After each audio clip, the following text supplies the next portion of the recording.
Buonasera da Leandro Maggi, buonasera da Taglio di Po. Siamo con il sindaco Francesco Sivero per un aggiornamento sulla situazione Covid a Taglio di Po. Come già detto, i casi sono in aumento in maniera esponenziale, anche se la curva di crescita, chiamiamola così, in questi giorni dopo il picco raggiunto intorno al 2 e il 3 gennaio, dove sono registrati ben 125 casi,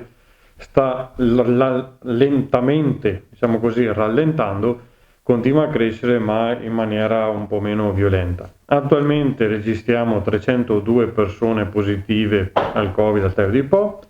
Fortunatamente abbiamo solo una persona che risulta ricoverata presso le strutture ospedaliere e l'incremento praticamente che abbiamo avuto dal 1 di gennaio ad oggi 7 gennaio è stato di 227 casi, un incremento veramente significativo, da un certo punto di vista inspiegabile, perché in questi 2 anni non abbiamo mai visto un incremento così elevato e quindi insomma siamo ancora in attesa di valutare come si evolverà questa nuova ondata. Sappiamo, almeno dalle previsioni, che la crescita continuerà ad esserci anche nei prossimi giorni. Vedremo quando raggiungeremo il cosiddetto picco della curva, da cui poi dopo si inizierà a discendere.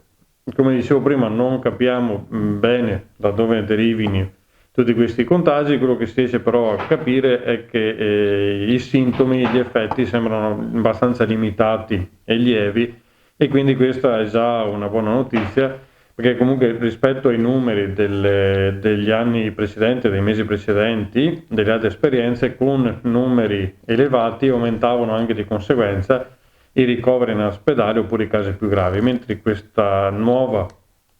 ondata vediamo sì un aumento esponenziale rapido dei casi, però nello stesso tempo vediamo un riscontro da parte dei sintomi che sono abbastanza lievi, tranne insomma alcuni casi che, come è ovvio, ci siano. Quindi insomma teniamo monitorata per il momento la situazione, vi invitiamo a porre in essere tutte quelle che sono le precauzioni piccole e semplici da fare, come la mascherina anche all'aperto, lavaggio delle mani, prestare attenzione, evitare gli assembramenti, e nello stesso tempo, per chi avesse la possibilità, di aderire alla campagna vaccinale, che comunque è gratuita e messa a disposizione. Sappiamo che comunque il siero, il vaccino, non va a limitare quella che può essere la diffusività del virus, quindi la possibilità insomma di comunque contrarre la malattia, però va sicuramente a limitare quelli che sono i sintomi più gravi e quindi aiuta a superare meglio quella che può essere un'infezione da coronavirus.